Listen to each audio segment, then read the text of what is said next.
Bienvenue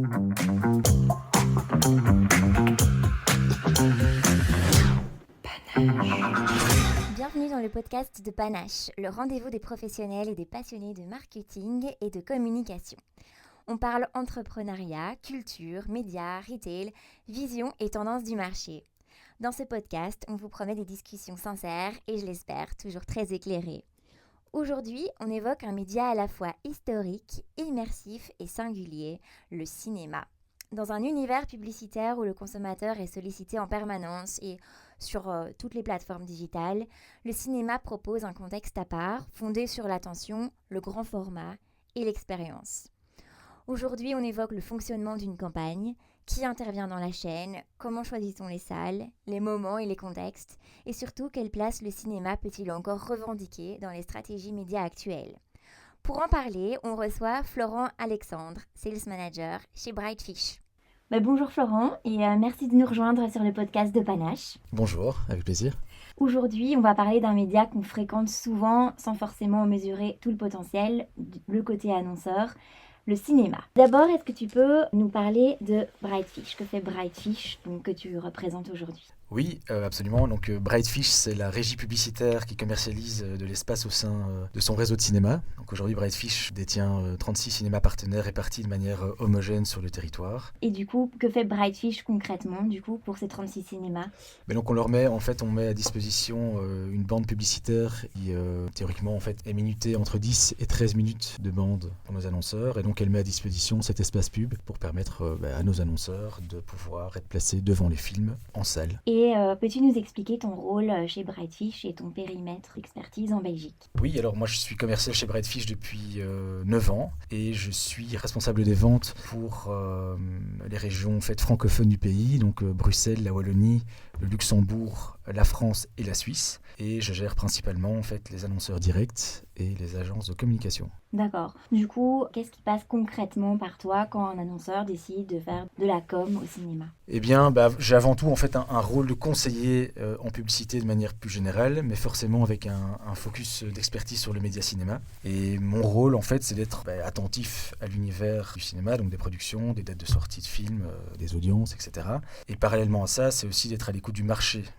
L'idée, c'est de maintenir et de développer des collaborations. Et si vous voulez, je gère chaque campagne de A à Z. Donc ça va de la prise de rendez-vous, la réflexion stratégique, la mise en place, le booking et aussi le check de la qualité audiovisuelle, la facturation, le reporting avec l'annonceur. L'objectif ici, c'est de comprendre au final les intentions que l'annonceur a, donc à quel moment il désire communiquer, devant quelle catégorie de film, quelle catégorie d'audience, est-ce qu'il dispose déjà d'un spot publicitaire, quelles sont ses zones de chalandise, etc. Très bien. Du coup, l'annonceur t'appelle, vous discutez de l'objectif, de forcément la cible, je suppose aussi, ouais. Et tu proposes alors un plan sur certaines semaines. Oui, tout à fait. Donc l'idée, c'est qu'on essaie de dresser une série de paramètres concrets, mais surtout de voir si le média cinéma est adapté aussi à leur objectif. À partir de là, on peut vraiment commencer à faire des simulations de couverture, de reach, de budget. Et une fois qu'on a quelque chose qui tient la route et qui est cohérent, on peut partir sur un lancement de campagne effectif. Et donc effectivement, c'est avant tout une discussion, on rencontre l'annonceur. Comme je l'ai dit, on essaie de déterminer si le média est intéressant pour eux, si les objectifs vont pouvoir être remplis. Et alors, il y a 4 paramètres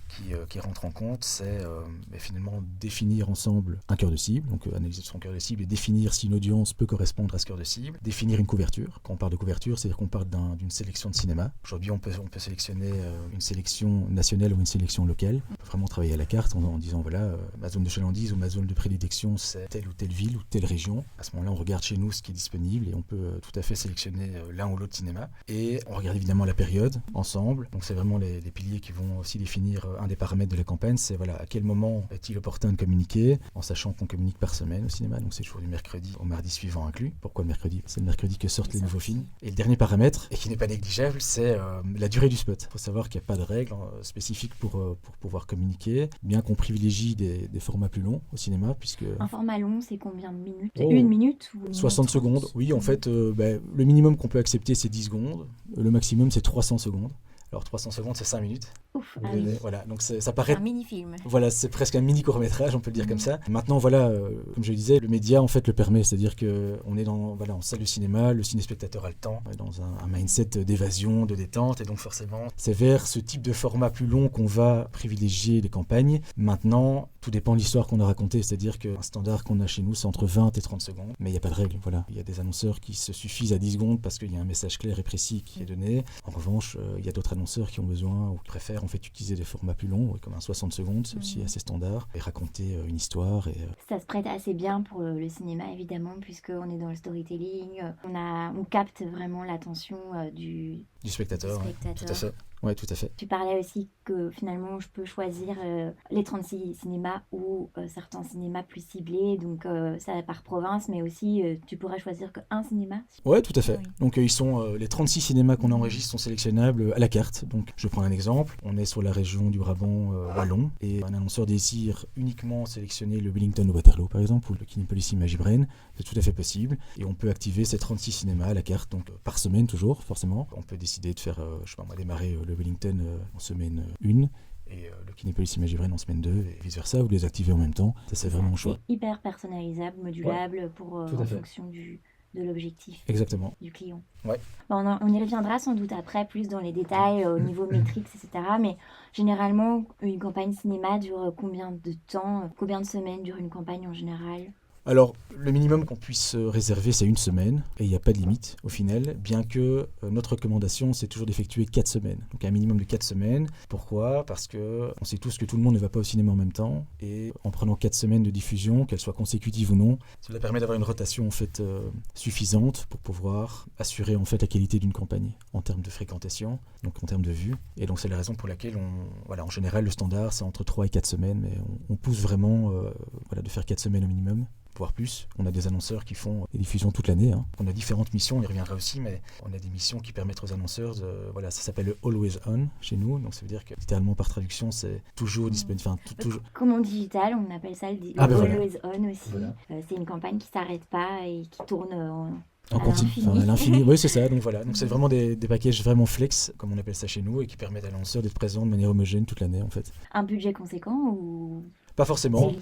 C'est très dégressif, c'est-à-dire que plus le volume forcément est important, le budget est proportionnel à ça. C'est vraiment des très bons deals en fait sur le long terme et qui fonctionnent très bien chaque année, donc ça c'est positif. Du coup, j'aimerais bien évoquer l'histoire du cinéma parce que je pense que c'est un média quand même qu'on connaît pas très bien et donc j'aimerais bien qu'on cible particulièrement évidemment le marché belge. Depuis quand connaît-on les cinémas en Belgique ? En fait, j'ai fait mes recherches évidemment, ça m'a replongé un petit peu dans les bibliothèques et les ouvrages. La publicité, elle a démarré finalement par nécessité économique. Au départ, il s'agissait de plus de réclames locales, le boulanger du coin ou le garage de la rue d'à côté qui faisait du cinéma entre guillemets pour afficher un peu son logo, son enseigne, pour se faire connaître. Et c'était souvent des images fixes projetées durant l'entracte. Ensuite, l'évolution a fait que les entreprises comme Screenvision, Bright Screen, qu'on connaissait à l'époque, qui sont devenues aujourd'hui les régies qu'on connaît sous le nom d'RMB et de Brightfish, qui ont commencé à régir ces espaces pour proposer des séquences publicitaires un peu plus sophistiquées forcément, plus rythmé, mais aussi avec de la musique, parce que c'est pas toujours le cas avant. D'accord. Et ça fait combien d'années, du coup, que se sont installées ces régies ? La publicité, elle a apparu presque en même temps que les premières projections payantes, c'est-à-dire vers, la fin du 19e. Et c'est finalement vers les années 1920 qu'elle a commencé à se structurer de manière plus professionnelle, comme on la connaît aujourd'hui. Et pour la petite anecdote, à cette époque, on passait des grosses plaques en verre fixe entre les films. Donc c'était, certains appellent ça les ancêtres de la diapositive, mais voilà, il faut imaginer que c'était un peu plus sportif que maintenant. Ah oui, à l'entracte. À l'entracte, ouais, c'est ça. Donc c'est vraiment j'ai vu des visuels, c'est vraiment des grands panneaux en verre, en fait, très simples, avec un logo, des couleurs, Donc en plus de 100 ans d'histoire, le cinéma a quand même bien évolué depuis les plaques en verre jusqu'à ce qu'on connaît aujourd'hui. Ah oui, absolument. C'est vrai que quand on compare la première forme de publicité et ce qu'on a maintenant, c'est incroyable. Du coup, quelles sont les grandes évolutions depuis 1920, on va dire, en tout cas les grandes évolutions du cinéma, multiplex, digitalisation, les nouveaux formats, qu'est-ce que tu peux nous enseigner par rapport à ça ? C'est-à-dire qu'en fait, ce qu'il faut retenir, c'est vraiment 4 temps forts, 4 grands piliers en fait. Donc on démarre dans les années 70, ensuite il faudra retenir la fin des années 80, le troisième pilier c'est 2010, Et après, on parle de tout ce qui est après 2010. Donc, c'est-à-dire les années 70, elles sont synonymes en fait, d'une étape majeure qui est finalement l'arrivée des complexes. On parle vraiment de complexes, de regroupement de plusieurs petites salles dans un même lieu. Donc, dans ces années-là, il y a une vraie volonté de vouloir officialiser un cinéma en tant que bâtiment, entre guillemets, en tant que lieu de rassemblement. À la fin des années 80, on parle plus de l'ère de multiplex. Pour l'info, à Bruxelles, à la fin des années 80, c'est l'ouverture du Kinépolis de Bruxelles, donc le premier Kinépolis, où là on est vraiment face à un cinéma avec plusieurs salles. Non seulement plusieurs salles, mais des salles confortables, un écran géant et une qualité sonore sans précédent. C'est-à-dire qu'on a vraiment ici, à la fin des années 80, ce qu'on pourrait appeler un vrai cinéma. On est sur les ailes là du coup. Ah oui, c'est ça, tout à fait. Donc c'est à Laken, donc juste derrière l'Atonium. C'est ça. Ouais, donc il existe toujours d'ailleurs. Donc ça, c'est un des premiers multiplex. Ah, c'est le premier multiplex. C'est le premier. Ouais, tout à fait. En tout cas en Belgique, qui pour la première fois offre une expérience sans précédent aux ciné-spectateurs, avec tout le confort qui se doit, quoi. Ensuite, et ça c'est vraiment une étape ultra importante, c'est la digitalisation. Donc elle apparaît, je pense, 2010 ou 2012, où là on passe clairement des anciennes pellicules 35 mm au numérique. Alors, je ne sais pas si vous voyez encore à quoi ressemblaient ces pellicules, mais il faut s'imaginer qu'à l'époque, d'un point de vue même production, mais post-production pour la publicité, encore les bandes avec des pellicules qu'on devait couper en cas de modification, de spot, en cas de... Donc tu es en train de nous dire que jusqu'à 2010, les publicités, Ouais. elles étaient en rouleau. Exact, tout à fait. Et donc, avec tout ce que ça implique finalement au quotidien, c'est-à-dire qu'on a les opérateurs, d'ailleurs encore des collègues chez nous qui ont connu ce changement, cette transition, devaient en fait livrer ces bobines, une par une, dans tous les cinémas. Mais c'est archaïque, mais Ah oui, c'est dingue. ah non, mais c'est dingue. Mais il faut vous imaginer la logistique et la manutention qu'il y avait derrière. C'est que c'était parfois ultra sportif de devoir aller. Voilà, je cite Francis qui est chez nous, encore chez nous maintenant, qui lui allait livrer les bobines dans chaque cinéma pour pouvoir placer la publicité à tel endroit. Et puis s'il y avait des modifications, il fallait couper dans ces bandes, les recoller, etc. Et donc, au-delà de l'aspect manutention et logistique, ça coûtait surtout très cher, même à l'annonceur, pour pouvoir faire du cinéma, parce qu'on a certaines campagnes qui, parfois, avec des modifications, coûtaient plus cher qu'une diffusion, par exemple, en post-prod. Donc c'est totalement hallucinant. Voilà, avec le numérique, on a effectivement gommé tout ça, on a tout se fait par mail, tout se fait via des outils informatiques. Et clairement, oui, c'est devenu beaucoup plus flexible et surtout beaucoup moins coûteux pour l'annonceur, quoi. Et le quatrième pilier, c'est finalement depuis 2010, donc depuis ce passage au numérique jusqu'à quelque part maintenant, où là, l'étape majeure, c'est les nouveaux formats. Donc là, c'est l'arrivée par exemple du 3D, du 4DX, des nouvelles technologies en fait, du laser ultra, du ScreenX, de l'IMAX, etc. Ça, c'est pour les films, mais du coup, on pourrait créer des publicités. Enfin, les annonceurs peuvent imaginer aussi un spot qui rentre dans cette expérience.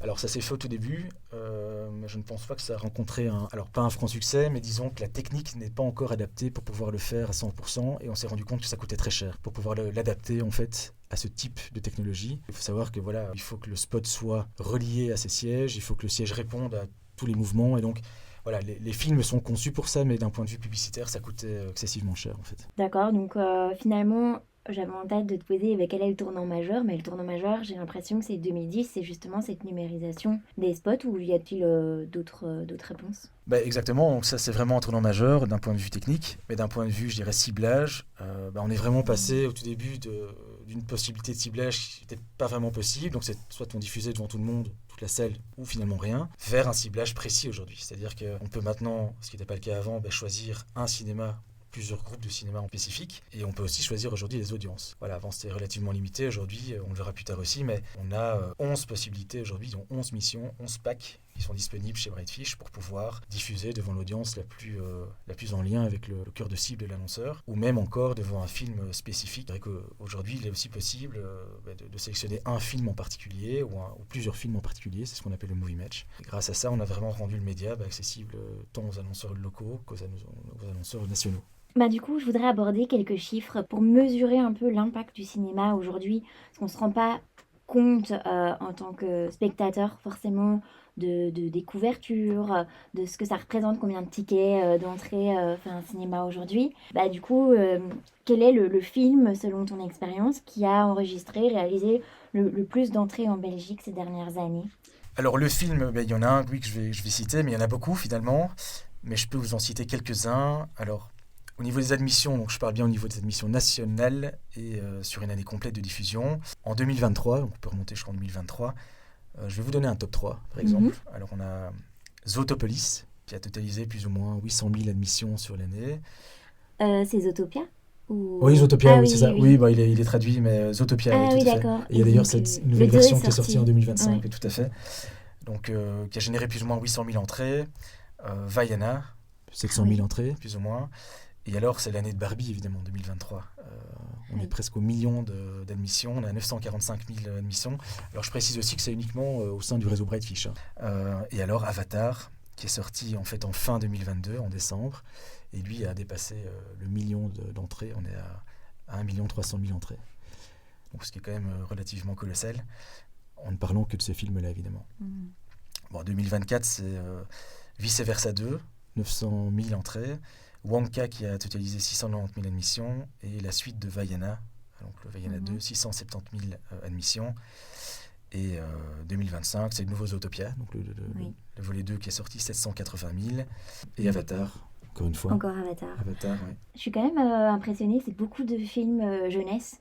Comment ça s'explique? Bah, finalement, en général, il faut savoir qu'une année cinéma n'est pas une autre, mais ce qui régit, qui rythme en fait une année, c'est les blockbusters. Et ils sont souvent placés en fait à des endroits stratégiques chaque année, donc souvent dans la période scolaire et souvent en fin d'année. Et donc, ce sont un peu les piliers, si vous voulez, qui rythment un peu l'année. Mais encore une fois, la cible du cinéma, elle est relativement large. Et c'est ça la force aussi du cinéma, c'est qu'il y a une cible pour chaque annonceur. C'est-à-dire qu'en fonction des sorties, puisque nous, on est essentiellement forcément tributaire du contenu, s'il n'y a pas de film au cinéma, on ne va pas au cinéma. Mais il faut aussi bien être conscient que une année cinéma n'est jamais une autre en termes de sortie, puisque le line-up change. Oui. On n'attire pas le même public avec un blockbuster une année et un autre film attendu l'année après. Non, exactement, voilà. Et donc l'idée, c'est vraiment de comparer une année à l'autre, c'est parfois judicieux et parfois pas, parce que justement, il faut vraiment regarder le line-up et les audiences qui sont associées. Et ce que je voulais dire, c'est qu'on a par exemple du contenu francophone qui sort, qui est un peu plus riche d'une année à l'autre. Je prends 2024 par exemple, on cite les années. 2024, c'est la sortie, je ne sais pas si vous vous souvenez, d'un petit truc en plus. Ah oui. Le film d'Artus, de Qu'est-ce qu'on a encore fait au bon Dieu, etc. Et donc, si on compare 2024 et 2025, on se rend compte que 2024 est un peu plus porteur en Wallonie que 2025. Mais parce que ça c'est le film français. Mais bien sûr, voilà. Et donc, c'est pour ça que parfois on se dit, tiens, mais comment ça se fait que cette année a mieux marché qu'une autre? Puis on se rend compte que finalement, bah oui, c'est logique en fait. Ces films-là sont sortis cette année, c'est assez ponctuel finalement. On n'en a pas beaucoup parlé, mais c'est vrai que les films français ont quand même leur cote aussi en Wallonie. Ah oui, tout à fait. Ah oui, ces films-là ont cartonné en Wallonie, ça a eu un effet incroyable. Voilà, ces films sont restés longtemps à l'affiche en plus, et ils ont performé quasi toute l'année en fait. Oui, parce que quand je pense à un blockbuster, j'imagine directement, Avatar, Zootopia, La femme de ménage récemment. Ouais, tout à fait. On va appeler ça quand même, c'était un film fort attendu.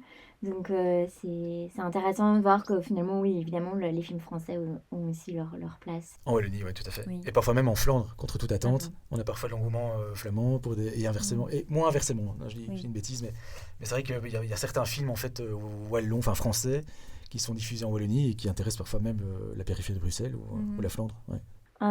Du coup, sur le périmètre Brightfish, combien de spectateurs touchez-vous par an? Si je vais faire une comparaison avec la télévision.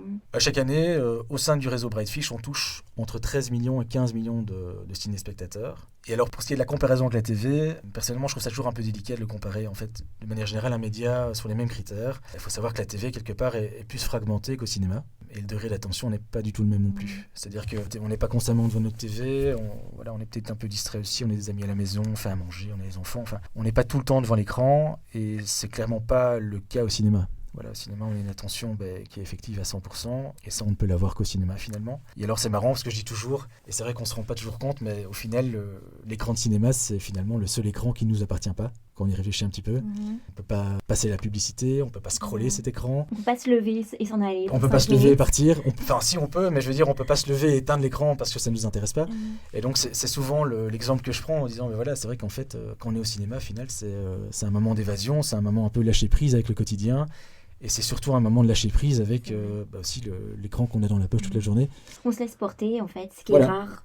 Tout à fait. Et c'est vrai qu'à la maison, on n'a pas toujours ce privilège de pouvoir dire, ok, je regarde la télé à 100% et au final, non, on a toujours quelque chose à faire. Et c'est une des raisons aussi pour lesquelles le cinéma, c'est un média qui a le moins besoin de répétition en termes de mémorisation aussi, parce qu'on tout simplement, la mémorisation est la plus élevée.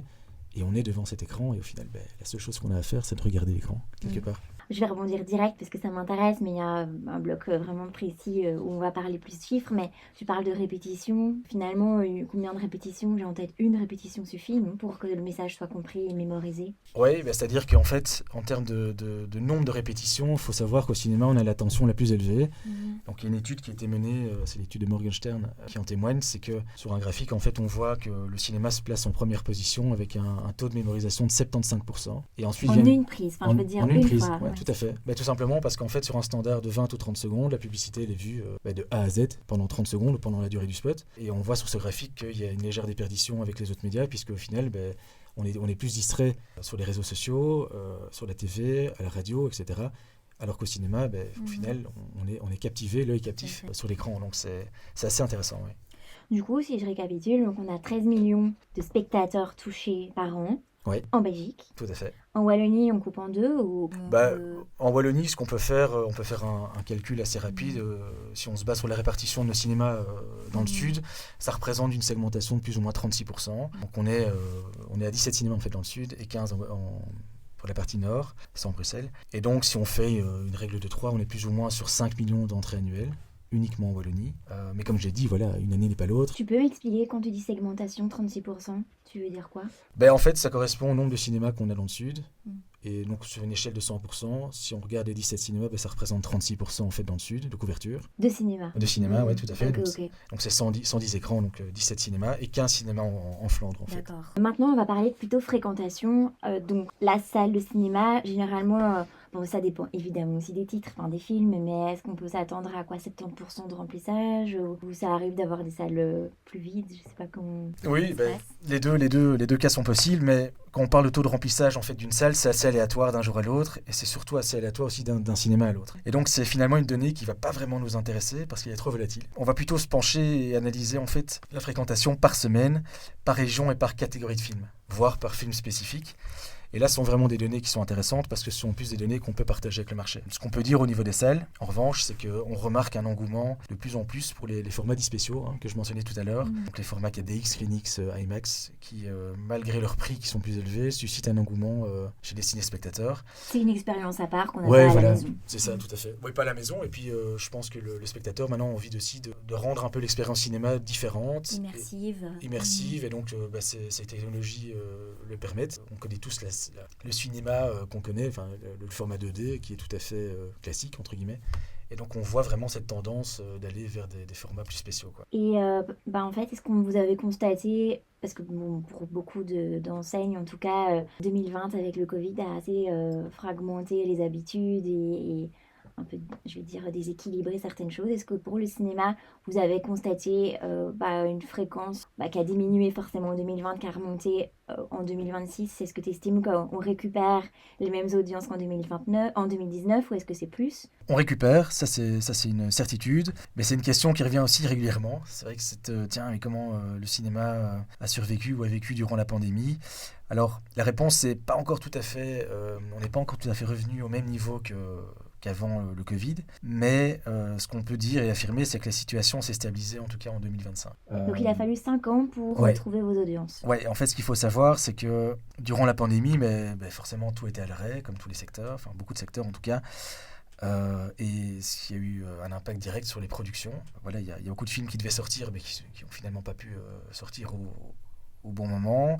Quelques-unes ont été annulées, et donc forcément tout a été retardé. Et pour ne rien arranger, forcément les cinémas ont été fermés, puis réouverts, puis refermés, puis réouverts. Donc on connaît un petit peu l'absurdité de l'époque. Et ce qui fait que comme je disais, s'il n'y a pas de contenu au cinéma, même comme dans tous les médias, finalement on ne va pas au cinéma. S'il n'y a pas de films qui sortent, on ne va pas au cinéma. Et dans la foulée, on a aussi subi les grèves des studios à Hollywood. Je ne sais pas si vous vous souvenez. Oui, à cause de l'IA notamment. Exactement. Et donc ça n'a rien arrangé non plus dans ce processus finalement qui devait réalimenter un petit peu les salles.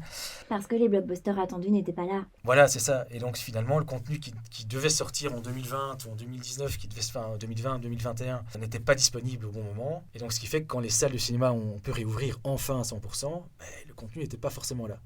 Donc c'est la raison pour laquelle ça s'est un petit peu essoufflé et qu'on a dû attendre plusieurs années pour que le contenu arrive, pour que les productions soient là et que les spectateurs reviennent en fait en salle, de manière légitime d'ailleurs, puisqu'il y avait enfin du contenu à aller voir. La bonne nouvelle, c'est qu'en 2026, on le voit dans les chiffres, de cette année. Voilà, est plutôt synonyme de retour en force. En tout cas, la machine est à nouveau en route, donc on espère que ça va continuer dans ce sens. Top. Alors, je vais passer sur des questions peut-être un peu plus concrètes sur un annonceur qui veut faire une campagne cinéma. Finalement, comment ça se met en place? On en a un peu parlé en introduction quand tu expliques qu'on choisit son nombre de semaines, la durée du spot qui peut aller de 10 secondes jusqu'à 1 minute, 1 minute 30, voire 5 minutes si on est sur un mini court-métrage. Quelles sont les étapes finalement d'un brief de A à Z, vu que tu accompagnes les marques de A à Z sur leur projet cinéma? Peux-tu nous expliquer un peu quelles sont les étapes? Ouais, alors c'est souvent l'idée reçue qu'on a, c'est que ça paraît compliqué, mais en fait c'est super facile. Comme je l'avais dit, donc il y a 4 paramètres qu'on doit mettre en place et qu'on doit définir. Donc c'est l'audience, la couverture, la période et la durée du spot. Donc ça c'était déjà clair. Mais concrètement, ce qu'on fait, alors on commence toujours par une analyse des besoins avec l'annonceur. On définit ses paramètres, on essaie de comprendre ses objectifs, ses intentions, de savoir voilà, mais faire du cinéma, est-ce que tu fais déjà quelque chose? Est-ce que tu as déjà un plan de communication? Est-ce que tu as déjà fait du cinéma? Oui, non. Dans quel but? En sachant que le cinéma est un média forcément d'image, de branding et de notoriété, on essaie de comprendre finalement le pourquoi, du comment. Et une fois que ces 4 paramètres sont définis et qu'on s'est mis d'accord finalement sur un budget et un reach à atteindre, ou une estimation de reach à atteindre, eh bien on passe à l'étape finalement du booking et de l'encodage de la campagne. Alors c'est assez marrant parce que je compare toujours à un peu l'agent de voyage qui réserve vos vacances, parce qu'on a toute une série d'interfaces en fait en interne qui permet justement de, voilà, une fois que ces différentes étapes sont validées et sont confirmées, de les encoder. Voilà, on parle d'encodage, mais il faut vraiment aller sélectionner manuellement finalement le bon cinéma, la bonne audience, la bonne couverture, la durée du spot, etc. Et il faut vraiment manuellement aller cocher toutes les bonnes cases. Et donc ça veut dire qu'il y a une plateforme, c'est un logiciel ou c'est une plateforme ouverte, je veux dire c'est pas ouvert au public, mais c'est clairement interne et c'est c'est interne, c'est tout à fait interne à Brightfish, et en fait c'est notre outil de réservation qui nous permet d'aller encoder les campagnes et d'aller... Les agences n'ont pas accès à cette plateforme. Non, c'est vraiment interne. C'est la régie et c'est cinéma. Exactement, donc c'est-à-dire que nous on le fait assez souvent, forcément on le fait assez vite. Mais voilà, ça prend quelques minutes quand même, voire quelques dizaines de minutes pour vraiment tout bien rentrer et ne pas faire d'erreur surtout. Voilà, parce qu'il faut savoir que quand je dis qu'on gère tout de A à Z, c'est un des process, une des étapes du processus forcément. Et donc une fois qu'on a réalisé donc, l'encodage et la réservation, forcément on revient vers l'annonceur ou l'agence en confirmant que tout est en ordre, que l'espace est booké, parce qu'il faut savoir que voilà, on a entre 10 et 13 minutes de bande publicitaire par cinéma, donc ça va assez vite. Ça paraît long, mais ça va assez vite. Rien n'est réservé tant que cette étape n'est pas achevée, entre guillemets. Alors après ça, c'est pas encore fini non plus, pas tout à fait. Une fois que la campagne est réservée par nos soins, on transfère, entre guillemets, on donne la main à nos équipes du planning en interne, qui eux vont finalement directement donc, réenregistrer la campagne dans leur système, et ils vont surtout traiter directement avec les exploitants. Donc ça, c'est un contact avec les salles que nous, on n'a pas directement, pas par choix, mais c'est comme ça. Et donc l'équipe planning va vraiment s'assurer maintenant de positionner, de rendre en fait ça possible, concrètement. En fait, la réservation, elle est encodée, mais après, il faut l'opérationnaliser. Voilà, exactement, c'est ça. Et puis, une fois que cette étape-là... Il y a quand même un contact humain, c'est là où l'humain intervient, on va dire. Ah oui, c'est ça. Oui. On ne pourrait pas imaginer, à mon sens, de le faire de manière automatique, quoi. Oui, on envoie le spot et justement il se cale. Non, voilà. Et là, je t'interromps, excuse-moi, mais est-ce qu'on peut aussi choisir sa place dans l'écran? Donc sur les 13 minutes, je sais pas, 6 annonceurs. Est-ce qu'il y a des positions préférentielles au cinéma? Oui, alors c'est-à-dire que si vous êtes un annonceur régional ou local, vous serez toujours positionné dans la première partie de la bande. Okay. Il faut voir la bande en fait de manière linéaire et la diviser en deux de manière assez théorique. Et si vous êtes un annonceur national, vous serez toujours positionné dans la deuxième partie de la bande, donc un peu plus proche du film. Pourquoi ne me le demandez pas, c'est comme ça. C'est comme ça. C'est comme ça. Et alors, pour répondre à ta question, au niveau de la position, alors, si vous ne choisissez pas une position premium, j'en parlerai plus tard, votre spot en fait est diffusé dans l'une ou l'autre partie de manière aléatoire. Ok. Voilà. Si c'est dans la première partie, c'est une fois un petit peu plus proche, une fois un petit peu moins proche, une fois un petit peu... Enfin, vous voyez, la position change en fait à chaque séance pour pouvoir justement privilégier une rotation. Idem dans la deuxième partie. En revanche, vous avez aussi la possibilité au national de pouvoir sélectionner 3 positions premium, qui sont la silver, la gold et la titanium, comme on l'appelle chez nous. Forcément, moyennant un léger surplus budgétaire, c'est 10, 20 et 30% de supplément. Mais l'avantage de ces positions, c'est que ça vous assure en fait une position fixe dans la bande chaque semaine. Et je suis curieuse, ça se passe où? Faut être au plus près du film, j'imagine, pour avoir le meilleur impact?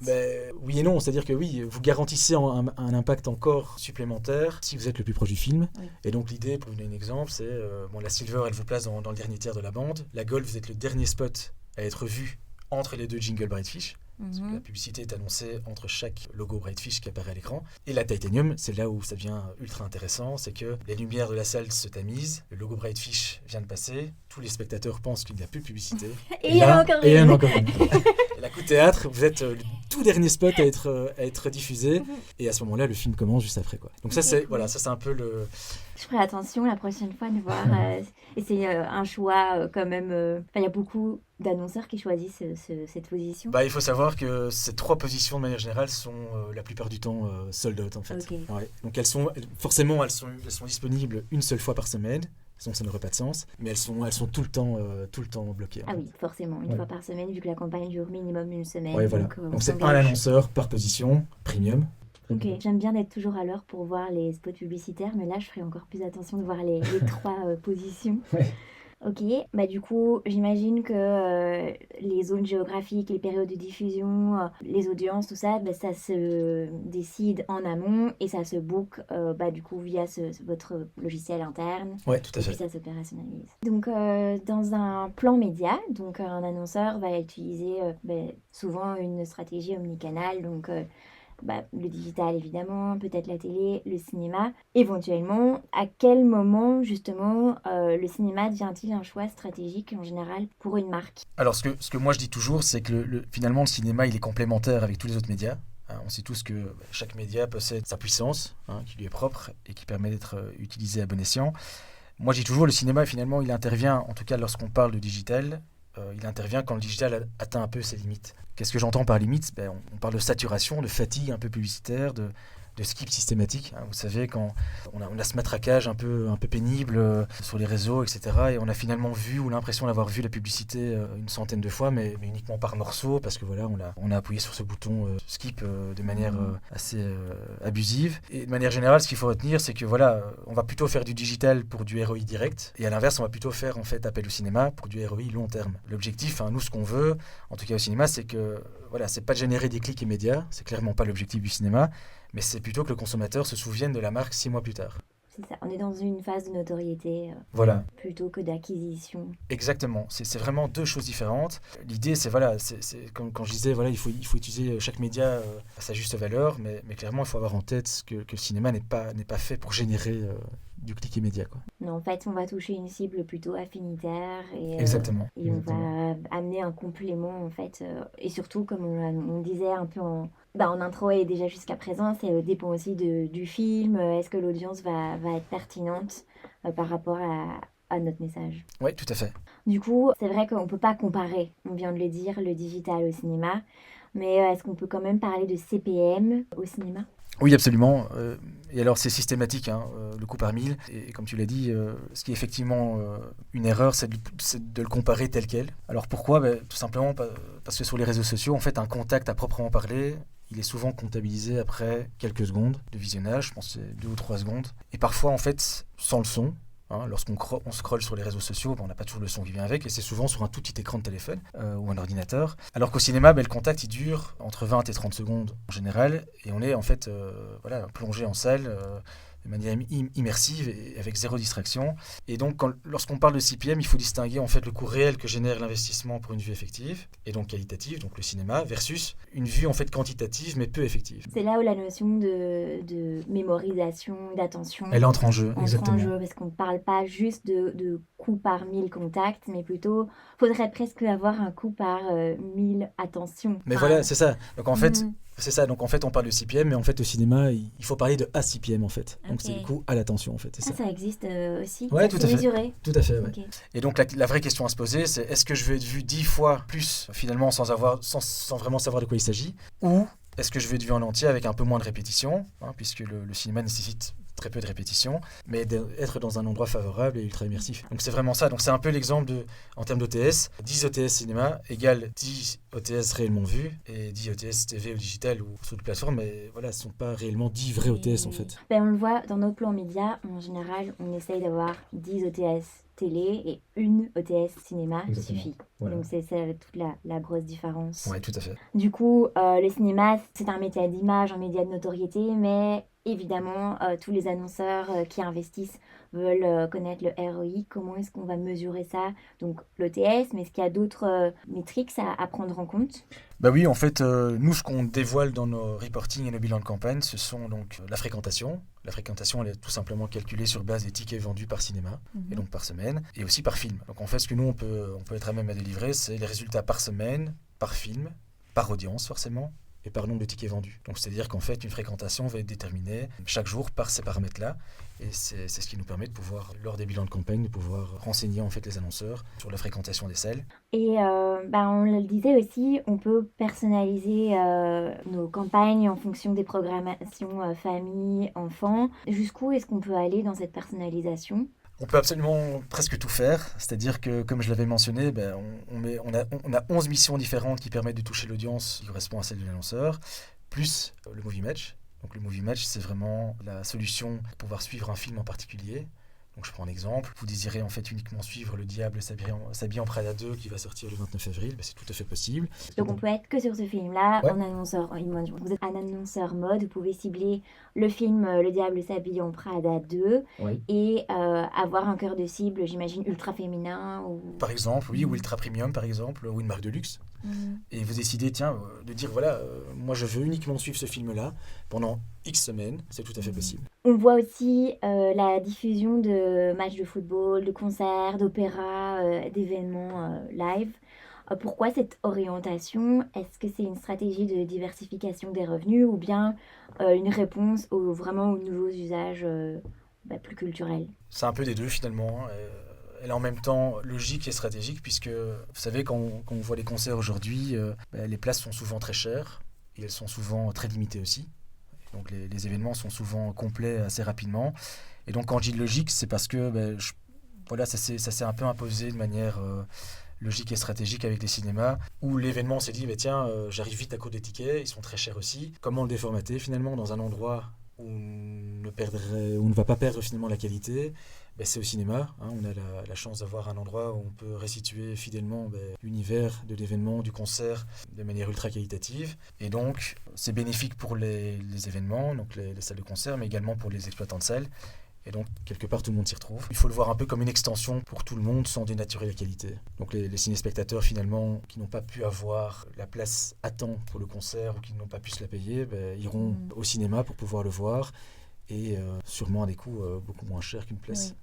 Et ça, j'ai l'impression que c'est quand même assez récent. Est-ce qu'on a déjà des retours? Est-ce que ça fonctionne, en fait, ce type de format? Oui, on a eu des retours ultra positifs pour, je pense directement au concert de Taylor Swift, qui à l'époque avait été diffusé assez massivement dans les salles et ça avait rencontré un succès énorme, je me souviens, au cinéma, d'un point de vue national d'ailleurs. Donc on en a eu quelques-uns de mémoire. On a beaucoup de concerts qui sont retranscrits au cinéma, des événements comme le football, oui, vous l'avez mentionné. Est-ce qu'il y a une événementialisation autour? Parce que j'imagine on va au concert de Taylor Swift au cinéma. Est-ce qu'on va vraiment jusqu'au bout de l'énergie? Est-ce qu'on travaille le côté expérience? Oui, c'est ça. C'est-à-dire qu'il y a tout un relais marketing qui est fait tout autour de ça. Et en visitant les salles, vous aurez la chance de remarquer toute une théâtralisation, la visibilité aussi autour des événements, comme pour les films d'ailleurs. Il y a toujours en fait des petits événements qui sont créés en salle pour créer un lien et un fil conducteur avec la sortie du film ou de l'événement. Finalement, ton métier est plus analytique ou plus relationnel aujourd'hui? Alors c'est un métier aujourd'hui où on ne peut plus faire qu'avec du relationnel. C'était le cas, je pense, au tout début. Aujourd'hui, on est dans un univers beaucoup plus analytique qu'avant, et c'est tout à fait normal, puisque aujourd'hui, un annonceur doit être assuré, doit savoir combien de contacts il va toucher sur sa campagne. Et vu que le cinéma est à même de pouvoir délivrer ce genre d'informations, aujourd'hui, on est autant, je dirais, dans le relationnel que dans l'analytique, puisque on dispose d'outils aujourd'hui pour pouvoir créer des statistiques et de mesurer en fait les campagnes de manière assez précise. Mais le relationnel est toujours bien présent, heureusement. Oui, heureusement. Voilà. On ne l'a pas posé plus tôt, mais c'est vrai que je pense que ça peut être intéressant pour certains auditeurs. Si on veut faire du cinéma, en fait, il faut disposer de quel budget? Alors, en fait, le cinéma est plus abordable de manière générale qu'on le pense, c'est-à-dire qu'en fonctionnant de manière locale, par exemple, il y a des cinémas qui démarrent à 50 € la semaine. Alors forcément, ce ne sont pas les plus grands cinémas, ce sont des cinémas comme le Stockel, comme le cinéma de Rixensart, le Vendôme, les galeries à Bruxelles par exemple. Ce sont des petits cinémas finalement qui sont un peu plus niche. Pour les galeries en tout cas, je parle, et le Vendôme, qui vont principalement diffuser du contenu art et essai et d'auteur. Mais c'est pas le cas pour le Stockel par exemple. Le Stockel diffuse le line-up complet, on peut voir dans d'autres cinémas. Mais on peut donc soit démarrer avec des petits cinémas où le budget va être proportionnel et une campagne avec une envergure un peu plus conséquente, comme au National par exemple, avec un reach qui est différent, avec une couverture qui est quand même beaucoup plus conséquente, forcément on va être proportionnel et va avoir un impact sur le budget final. Mais comme on l'a vu, il y a d'autres paramètres comme la durée du spot qui rentre en compte aussi. Donc c'est vraiment proportionnel également, c'est-à-dire que plus le spot va être long, plus le budget va être long aussi. Donc c'est un des paramètres, donc il faut le voir comme des curseurs en fait. Et inversement, le spot est un peu plus court, ça aura un impact aussi inverse sur le budget. Mais donc c'est une question de, c'est toujours ces 4 paramètres qu'il faut bien avoir en tête, et ces 4 paramètres vont vraiment impacter le budget en fait. Ok. Ma dernière question, ce sera plutôt ton regard sur le futur du cinéma. Quelle transformation est-ce que tu anticipes pour les prochaines années ? L'avenir, encore une fois, nous le dira. Moi, j'ai l'impression qu'on tend plus à aller vers un modèle encore plus programmatique, un peu comme en TV finalement, en tout cas au niveau de la réservation d'espace. J'ai l'impression qu'on pourra, en tout cas c'est la tendance qu'on observe depuis le début du cinéma jusqu'à maintenant, on a vu qu'on a fait un bond incroyable en avant en termes d'analyse, de chiffres, de statistiques et de ciblage. Moi j'ai l'impression que les prochaines années vont encore peut-être s'accentuer dans ce sens-là, et pourquoi pas de proposer encore au niveau de la réservation d'espace des choses encore plus ciblées, etc. En fonction du contenu, la géographie, etc. Et peut-être aussi ce serait bien qu'on puisse moduler en temps réel en fonction des retours directs, c'est-à-dire finalement je vais un peu optimiser la campagne alors que ça fait peut-être 2 semaines qu'elle est en cours et qu'il reste 2 semaines. Ça permettrait aussi peut-être d'être un petit peu plus agile. Oui, c'est ça, mais dans tous les cas, ça existe déjà, et on sait déjà le faire en fait. Si on parle de rééquilibrage de campagne en cours de route, c'est déjà arrivé, par exemple, qu'un film fonctionne un peu moins bien en termes d'admission que prévu. Et donc, les outils qu'on a déjà maintenant sont super efficaces parce que nous, on sait déjà en fait surveiller une campagne, si je peux dire comme ça. Et attribuer un budget si besoin. C'est ça, voilà. Il n'est pas rare que finalement, on se rend compte en cours de route qu'une campagne n'est pas la portée suffisante qu'elle aurait dû atteindre. Et donc, les outils qu'on dispose déjà en interne permettent justement de pouvoir rééquilibrer une campagne, soit de changer de mission, soit de rajouter des films, soit de complètement changer de produit, de dire ok, on voit qu'on ne va pas y arriver, il reste encore 4 semaines. Donc on anticipe en fait avec l'annonceur, toujours avec l'accord de l'annonceur bien évidemment, on anticipe la situation et soit on rajoute en fait du contenu, soit on enlève, soit on change totalement de contenu. Idem pour les spots, Ça c'est vraiment assez fréquent. On a des annonceurs qui en plein milieu d'une campagne nous disent écoute Florent, est-ce qu'on peut changer de spot pour la semaine suivante parce que on a une idée, voilà, et donc c'est vrai que le contenu, parce qu'on parle beaucoup du média, de l'espace, mais le contenu est hyper important. Ah oui, bien sûr. Ah oui, parce qu'il y a parfois même dans l'actualité, il y a des situations qui changent, et donc l'annonceur doit aussi s'adapter à ça, et donc un message n'est pas l'autre. Et encore une fois, grâce au numérique, c'est devenu super facile. Donc d'une semaine à l'autre, on peut changer de spot super facilement, sans toucher à la campagne, sans toucher à la réservation. C'est vrai que je pensais en personnalisation. Ce qui pourrait être chouette aussi, c'est que chaque annonceur puisse adapter ou faire un subtil clin d'œil au film qui va arriver dans 10 minutes. Ah oui, tout à fait. Et ce serait comique de pouvoir, je vais dire ça de façon, peut-être avec l'IA ou d'autres outils, de pouvoir être encore plus proche du film et avoir en termes de contenu cette petite modification. Mais ça existe déjà en fait, oui, tout à fait. Ce petit clin d'œil avec le film, ça existe déjà chez nous en fait. C'est le jingle takeover, et on a aussi pas mal d'annonceurs qui le font. Et donc ils se placent forcément alors le plus proche du film, et il y a un lien qui se fait naturellement. Et même en termes de proximité, vu que c'est quand même un média de proximité, ça pourrait être de faire un clin d'œil vraiment à la localité, etc. C'est des outils pour se démarquer, quoi. Tout à fait, oui. Parfait, je te remercie vraiment de nous avoir partagé ton expertise, ta passion aussi pour le cinéma, et je trouve que c'était hyper intéressant de voir à quel point c'est un média qui évolue. J'ai été très surprise d'entendre que depuis 2010 on est en numérique, et c'est très enrichissant, donc merci beaucoup pour le temps que tu nous as consacré. Mais merci à vous. Merci pour votre écoute. Je vous invite à vous abonner au podcast de Panache sur la plateforme de votre choix. Vous pouvez aussi retrouver notre agence sur les réseaux sociaux, Instagram, Facebook et LinkedIn. Merci encore pour votre écoute et à bientôt.